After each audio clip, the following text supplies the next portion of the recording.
So the first question we wanted to ask is about wartime, because obviously there's a lot to tell about Ukrzaliznytsia before the war, but our topic today is Ukrzaliznytsia at war. The 24th of February and the several days after this, it was a time of fear and uncertainty around Ukraine for the whole population.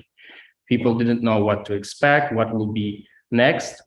How did you at Ukrzaliznytsia meet those first days of the war with 250,000 workers in your company and with millions of people trying to evacuate from the country? How were the first days? Well, I met that day as many Ukrainians being surprised why Russians came to kill us. But finally, the surprise lasted for a short time because I had to take responsibility and make decisions. That's the point where the whole country split into two groups. One group said that we have to get some kind of command, then we will do something. Second part of the country said, listen, we are surprised, but we will make responsibility and we will make decisions. Ukrainian Railways was part of the second group, definitely. And we've started working on evacuation program from day one, from the first hour. We didn't stop for a minute. So we had to let people get on the train without tickets. We had to let people get on the train, like more people than it should be. We had to make trains slower to make them safer. And finally, we've succeeded with evacuation program. It's still going on. We still got low hundreds of people being evacuated from Kherson and Donetsk area daily, but that's finally much less than 192,000 people evacuated a day during the second week of the war. That was the peak day. So we are still going on with this program, but that's much less than we had at the peak. So my decision and my team's decision was quite easy. We had to make railways keep running, and we made it. Yeah, it was very heartbreaking to see all the people standing on the railway stations trying to evacuate, but your team really did a great job. Anton, I've been to all hot points in this country. I've been 30 times in Kharkiv area. I've been 30 times in Dnipro area. I've been 20 times in Kramatorsk, Slavyansk, Liman area.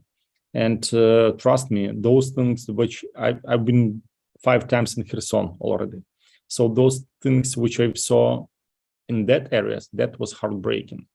People standing on the station was not that heartbreaking. And, you know, I'm proud with the work of my team because, you know, what happened in Seoul during the Halloween last year. 150 people died because of improper crowd management. So no matter how many people we got on the station, crowd management was arranged in a proper way. And our people are really highly organized and highly disciplined. So we haven't had any casualties during the evacuation program. And you know that this night, a passenger train crashed in Greece. 32 died, 85 injured. Thanks God, we had all this evacuation program running properly. No matter how heavy it was, and actually we reinvented the schedule daily. Usually railways change the schedule 2 times a year, switching to winter and switching to summer. And we got daily revision of the schedule. So every day by 9 p.m., we revised the schedule for tomorrow because we had to add some trains to some areas. We had to remove some trains from some other areas. And trust me, it was complicated. But thanks God, and due to the proper work of the team, we done it properly. So you've touched upon the topic of our next question, which is punctuality. There's a joke going around here in London that the Ukrainian Railway in wartime is much more punctual than the British in peacetime. How did you manage? How did your team manage to keep the railway so organized? And as you mentioned, the on-time performance was 96% of trains departing on time and 99% arriving on time. That was the best day. That's not the average figure, definitely, but we strive to get the best performance. During the war, it's important to be reliable. People should rely at least on something solid. Railways became a point where they can rely. They know that the train will be not canceled. They know that the train would be on time. And that's giving people but good level of confidence. My team is focused on performance. We're about efficiency. So it was important to fight for the best results in on-time performance. In terms of also another topic you brought up in the presentation, iron diplomacy, which is actually a term which I saw you coined yourself, referring to all the foreign delegations coming to Kiev or Ukraine to support or for official visits and delegations. So you met a lot of high-profile politicians, and we were just wondering whether you wanted to share maybe one of the most remarkable experiences you've had with the people, and what was their feedback about the work of the railway. It's our honor to bring in and out those people who come to my country to bring some support, and iron diplomacy works great. We got already 300 delegations. Uliana, do you remember whom we met in Kiev when you was here? She's saying Boris Johnson.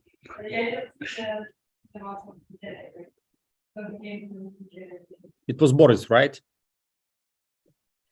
Yeah. So did any of you meet Boris Johnson and had an opportunity to talk to him in London? Any of you? So that's why I'm saying that Ukraine is the point where things happen. Come back home and do something for your country. Trust me, it's a place where things happen. We got 300 delegations. We got days when we got 2 or 3 honorable guests, and we had to somehow schedule their departures, arrivals, and so on. We had a joke.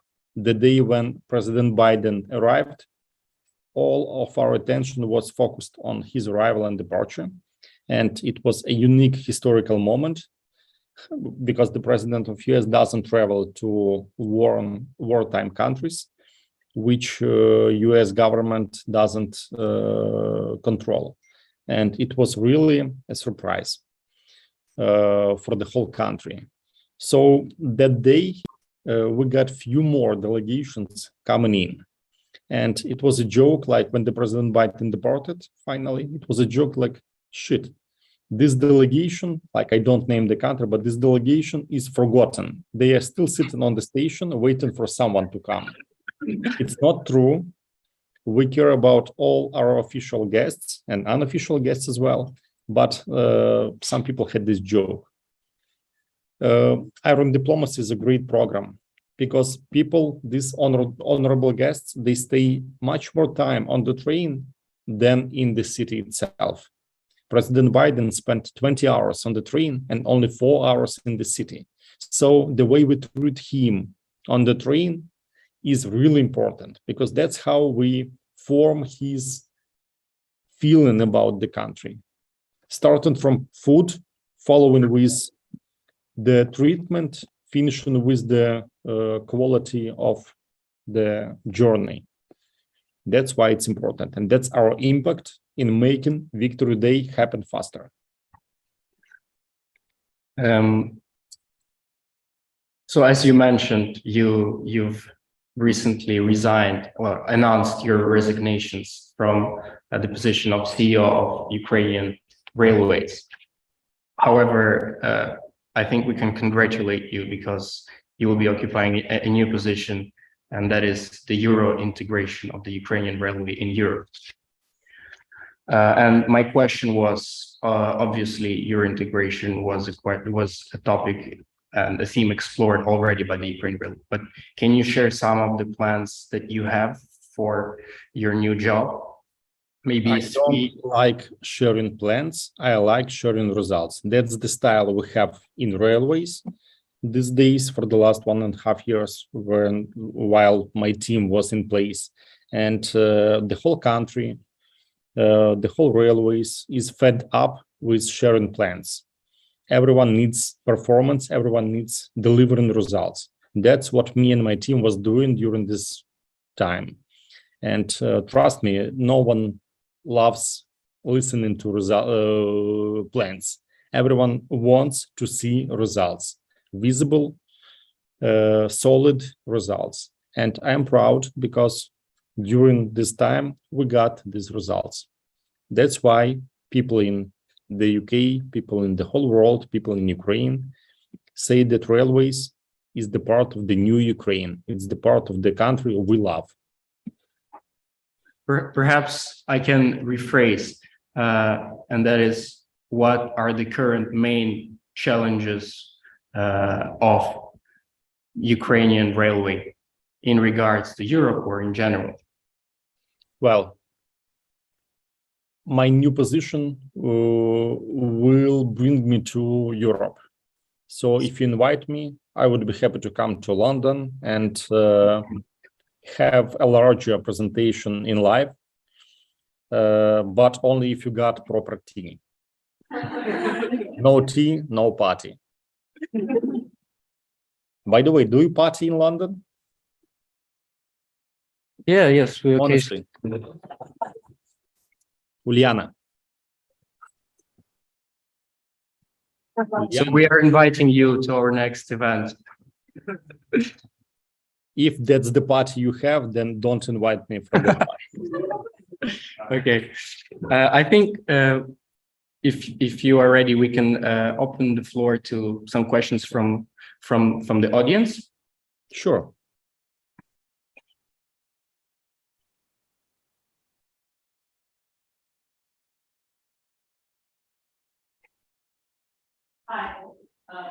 Wait, can you tell me if you can hear well? If people will speak louder, I will hear that. Yeah, come up from. Yeah, just come on the screen. So.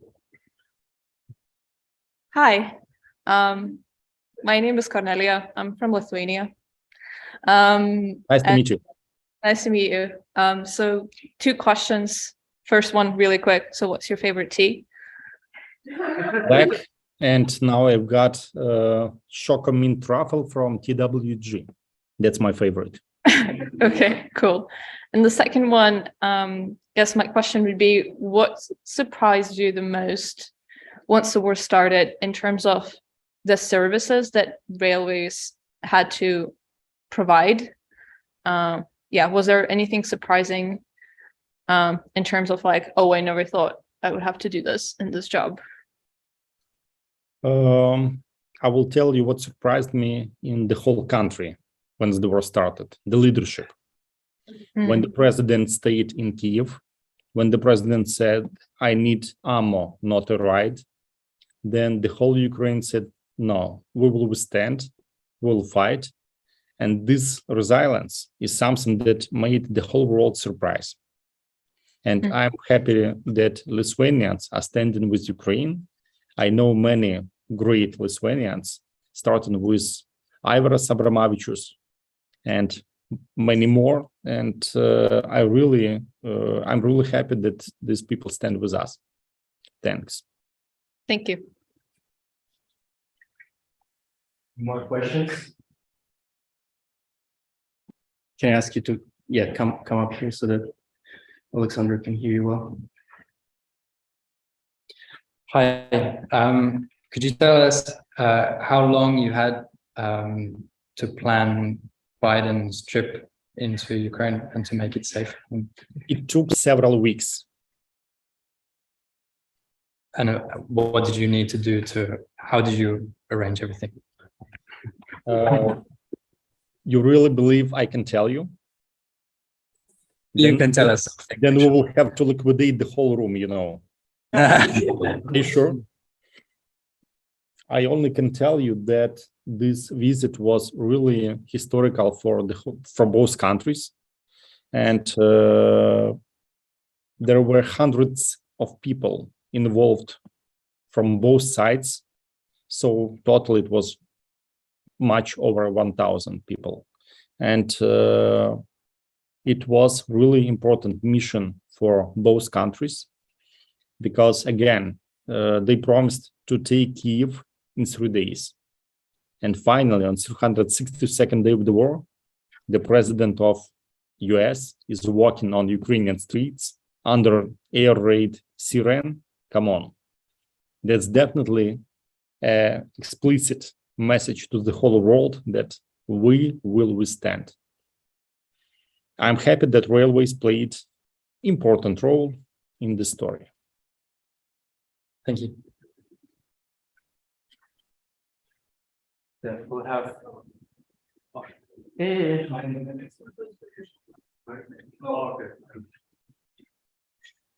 Please, I see myself.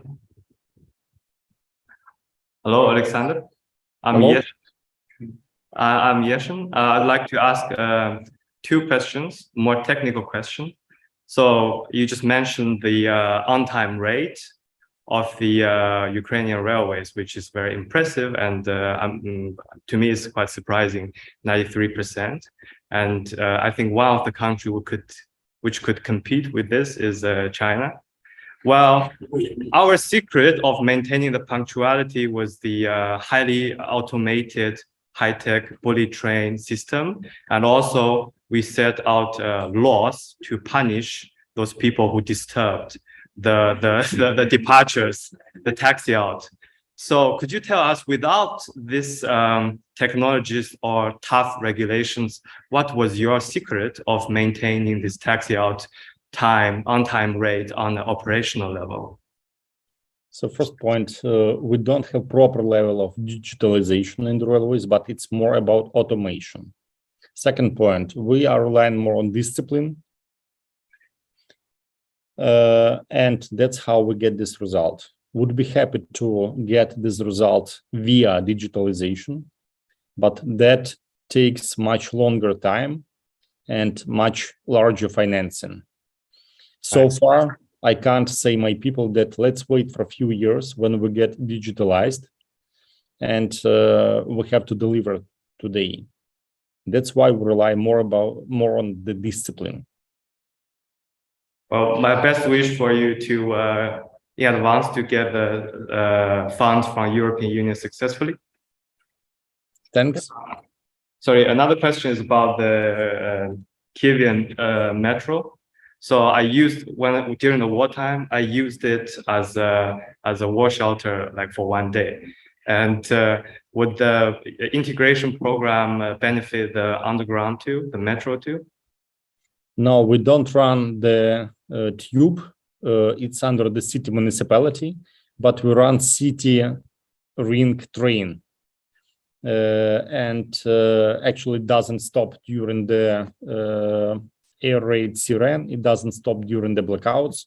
So you probably should better get on the train rather than in the shelter downstairs. Because I'm responsible for the railways. That's why I love railways, not the tube. And actually, you know, Boris Johnson got ahead from London Tube, but finally he changed it for the proper railways head, Ukrainian Railways. That's better, I think. Yeah, Much better. Thank you for the answer. Thank you. Yeah, I think we have a bit time for a few more questions. Margot? Then I tell you what your father sent me right away, right now. He sent me the pictures of the broken drone, which he found around traveling across Ukraine. So that's the wartime story we have right now online. Am I okay to ask the next question? Yeah. Hi, thank you so much for joining us today. It's amazing to hear about the railways. My question is about the people, how you staffed it. For example, you said that there's quite a lot of employees, but maybe some people left Ukraine, some people may be called upon to fight on the front line. How did you have enough train drivers? How did you have enough people to physically be on the trains to run the systems? Thanks. Thanks for inviting. It's a pleasure for me to talk to you. And the secret is simple. We are highly disciplined. Railways is so as disciplined as sorry, I have to respond for a minute. Da.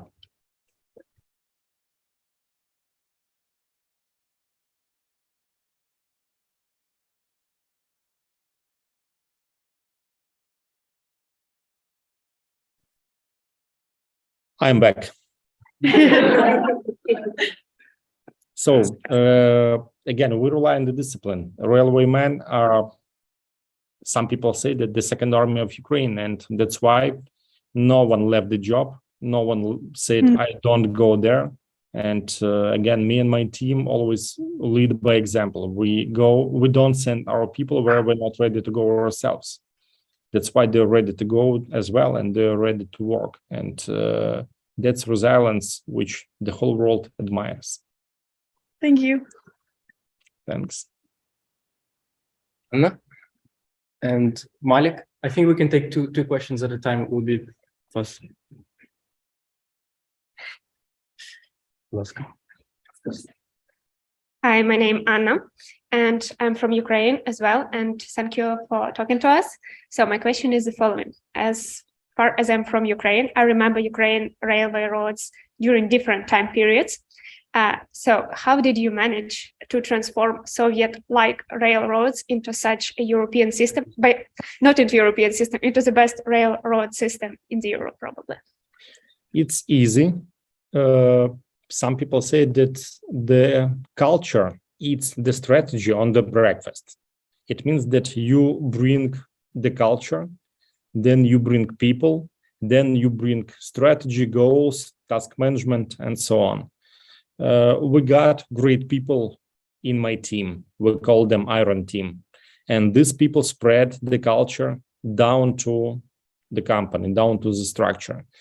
And changing the culture brings changing the company finally. So to some point, I would say that it was easy. But some people can say that it's a complicated task. Finally, we got a company which became sexy. Railways is sexy. And that's something like I told you how many official delegations we've got from the whole world. And no one said he doesn't like the railways we have. When I asked Secretary Blinken from US whether his trip on Ukrainian railways was better than the trip on Amtrak, he said, "You are kidding? Definitely much better."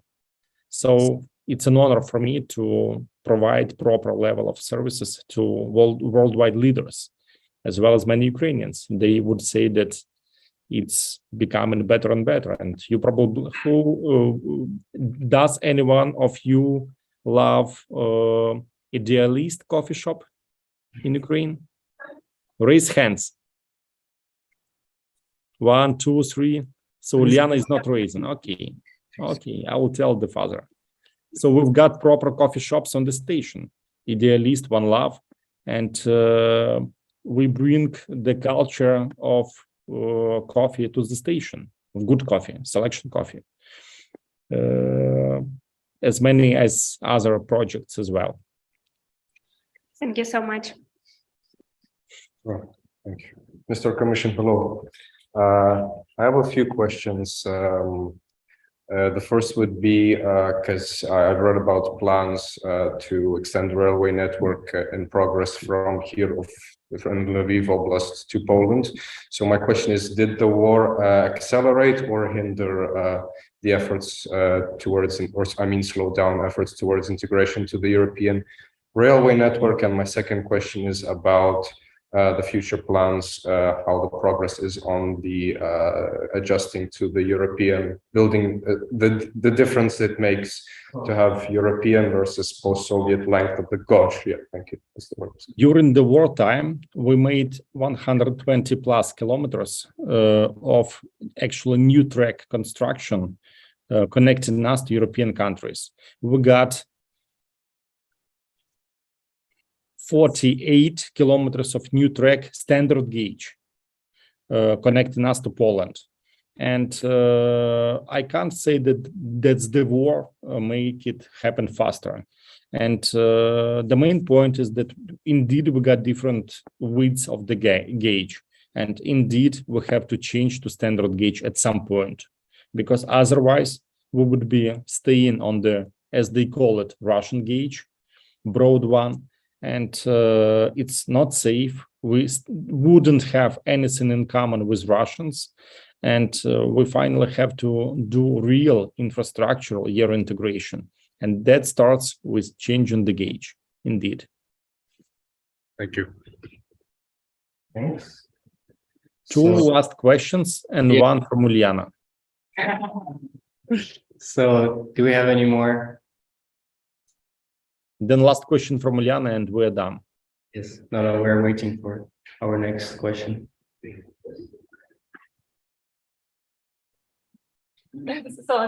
Sorry, just a bit of logistical problems.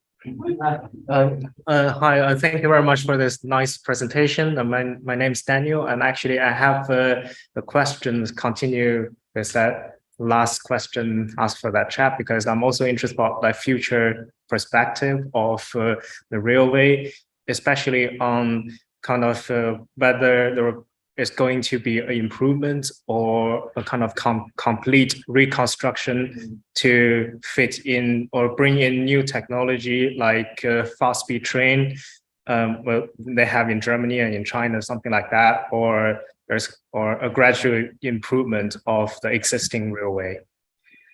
Daniel, Ukrainian Railways was underinvested for a decade.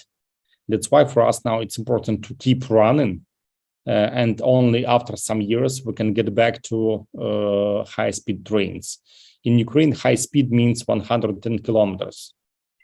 Otherwise, it's not safe, because safety goes first. And definitely, I love traveling within European Union on the ICE trains, Thalys, and so on. But for that, we have to invest really much. During the war, all investments go to the army, you know.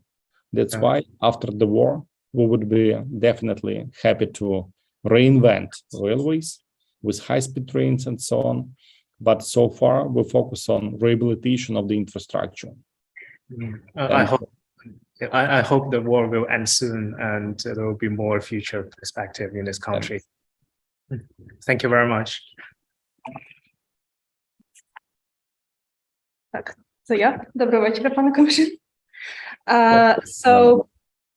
So you talked about providing some of the safety measures, like slowing down trains in order to kind of ensure some degree of safety. What other type of kind of safety measures have you implemented into civilian trains? So when I traveled from Kiev to Lviv, I could see the windows being kind of plastered with like a glue sketch. So I didn't realize it like at first, but then I was told that it was done so in order if there is an explosion nearby and there is like an after effect of the explosion. So the kind of the windows, like the shards are not, of course, end up in the cabin with the passengers. So the main point, I don't tell you all the measures because that's still a secret, and we still have the war going on here. But the main point is that the main secret about our security measures is constantly enhancing the protocols, constantly changing the protocols. The main point is being flexible. You have to find new ways how you can make it more and more safe.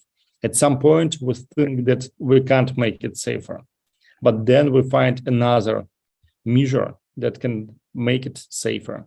This tape we applied when we analyzed that we got several injuries from the small pieces of the window when the blast happens next to the train. So far, we had to find a solution with these tapes, and that's something visible. We got many invisible measures.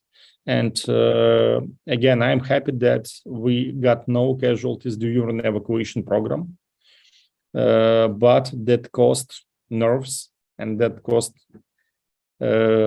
complicated protocols to be implemented to make it safe. And other instances where Russians kind of deliberately target either like civilian trains or like how much of a target Russians do on like... Yeah, no, they target us daily and we got shellings daily, but I just don't want to be the most boring guy in the party constantly reporting that we've been shelled, we've been damaged. So they shell us, we fix it and we keep running. Like as you said, that result is the most important part, and not like telling about the plans. And maybe another one point, it's like what's the current status of like things in Donetsk. We know that Ukrainian Railway still has service to Kramatorsk, which is not that far away from the kind of front line, and that it continues to run daily. There's been also videos of like a train of Ukrzaliznytsia is traveling through the forest. It's literally on fire. So how is it how is it possible to maintain this work in this kind of harsh conditions? The whole country lives in the war, so it's fine when railways keeps running in the war. And it could be surprising for many people outside, but we don't see other option. We have to keep running, otherwise we are stopped. Thank you. So I'm passing back to Anton. Thank you very much. Again, I want to remind you that Uliana's father is doing a great job in Ukraine working for the state, and he's doing a great performance. Just a bit, we have it here. a small advertisement. Actually, you know, that's one of the reasons why her father can't meet her more often. That's the cost he's paying in this war. I've got my kids in Europe as well. I've got 2 boys, and I meet them less than I would be meeting them if I wouldn't work for the government. But again, working for the government is important during the war, and Uliana's father is making really, really great job. Many thanks to Uliana's father, and many thanks to you for today's discussion. We are really proud of our Ukrzaliznytsia, and thank you for the job that you personally have done for the past, well, more than a year. So maybe you invite me when I'm in London for the live meeting, right? Yes. So we are in But only if you have a proper party, not that one type, you know. I've got this party here. So we are organizing a proper party, and you are already on the guest list. Waiting forward to speaking to you in person, and thank you so much, and good luck on your, well, in future on your new position and in general. Slava Ukraini. Героям слава.